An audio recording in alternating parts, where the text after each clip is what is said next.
নমস্কার বন্ধুরা, সম্প্রীতি সাহা ইউটিউব চ্যানেল থেকে আমি মিঠু সাহা। সম্প্রীতি আমার মেয়ের নাম। আজকে একটা কাটিং নিয়ে এসেছি। কাটিংটা হলো নাচের ক্লাসের জামা, মানে ডান্স ক্লাসের বাচ্চাদের টপ, এই ধরনের টপ। তা যেই ডান্স ক্লাসে মেয়ের ডান্স শেখে সেখানকার যত বাচ্চাদের ড্রেসগুলো সব আমিই বানাই।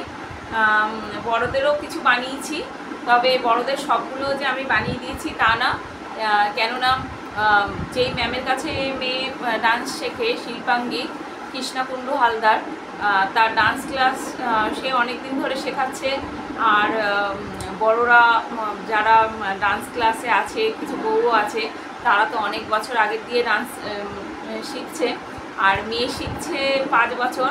5 বছর মেয়েকে যখন ভর্তি করেছি তখন বড় মেয়েগুলো যারা এখন অনেকটা বড় হয়ে গেছে তারা অনেকটাই ছোট ছিল। তো একদম ছোটদের টিমে ছিল আমার মেয়ে, আর যেই ম্যাম কৃষ্ণা হালদার কুন্ডু তার মেয়েও শিখতো, আরও 2টো বাচ্চা শিখতো। সেই 4টে বাচ্চা টুকটাক যখন নাচের প্রোগ্রামে নিত দেখতাম যে হলুদ শাড়ি, নানান ধরনের ফ্রক এইসব পরেই ডান্স করতো।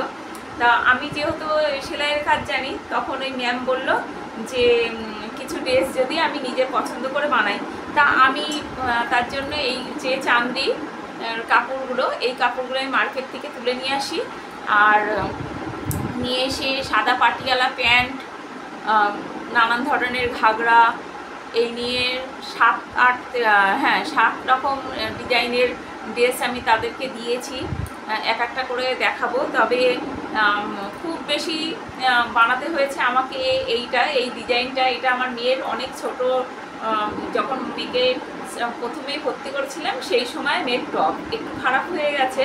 তাও এটা কখনো কখনো মেয়ে পরে প্রোগ্রাম করে। শাড়ি পরলে তখন বড় টপ পরাই না, এইটাই পরে, কেননা একটু রঙ ওঠেনি এবং ভালো। আর কালারটা এক থাকলেও ডিজাইনগুলো সব চেঞ্জ হয়ে গেছে। কালারটা সবসময় একই রাখার চেষ্টা করা হয়, যে লাল। তবে এই টপ আমি কম করে 40 পিস বানিয়েছি। অনেক বাচ্চারাই ভর্তি হয়েছে মেয়ের গ্রুপরা। মেয়ে যেই গ্রুপে, সেই গ্রুপটা এখন মিডিয়াম গ্রুপ হয়ে গেছে। তার নিচে ছোট বাচ্চারা 5 বছর, 3 বছর, 7 বছর বাচ্চাদেরও একটা টিম আছে। তাদের ড্রেসগুলো আমাকেই বানাতে হয়, আমিই বানিয়ে দিই। তা আজকে আমি খুব সহজেই টপ কাটিং আমি করে দেখাবো। এটা আমি কোনো ফিতে দিয়ে বডির মাপ যদিও বাচ্চাটা নিয়েছিলাম, তবুও আমি এটা কাটবো না, কেননা বাচ্চারা তো এখন শরীর বাড়বে ওদের। এই টপটা যে বানাচ্ছি, বাচ্চাটার হলো 4 বছর বয়স।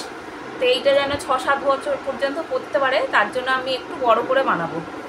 তা এই আমি এরকম 4টে ফোল্ড করে নিলাম। টপ কাটিং করা খুবই সহজ, সে বাচ্চার হোক বড়োর হোক, খুবই সহজ। এবার আমি এরকম সাইড দিয়ে পুরো আগে কাপড়টার থেকে কেটে আলাদা করে নেব।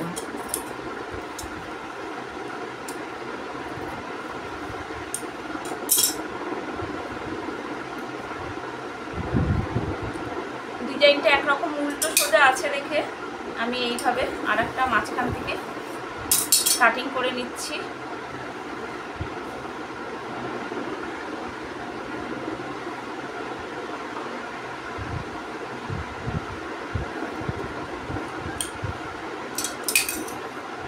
মোটামুটি 9 ইঞ্চি কাঁধের একটা মাপ রাখলেই ব্যাস বাচ্চাদের টপ কাটিং হয়ে গেল।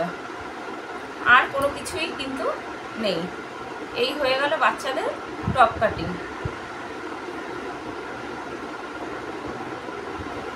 একইভাবে আমি হাতাটা কেটে নেব। এবারে কেটে নেব 2টো হাতা। লাইলিনটা বসিয়ে হাতাটা কাটবো, তাহলে দুটোই সমান সমান হবে।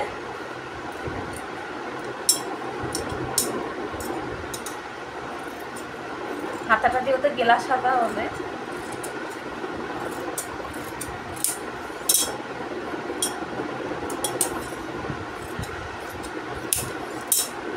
কেটে নিলাম দুটো হাতা। ব্যাস, টপ কাটিং কিন্তু সম্পূর্ণ হয়ে গেল। বাচ্চাদের টপ কাটিং সম্পূর্ণ হয়ে গেল। কেটে নিলাম দুটো হাতা। এবার আমি এটা সেলাই করব। তোমরা যদি সেলাই কেউ দেখতে চাও তাহলে কমেন্ট করে আমাকে জানিও। আজকের মতো টপ কাটিং এখানেই শেষ। আর আমি কীরকম কাটলাম তোমরা একটু জানিও। নমস্কার।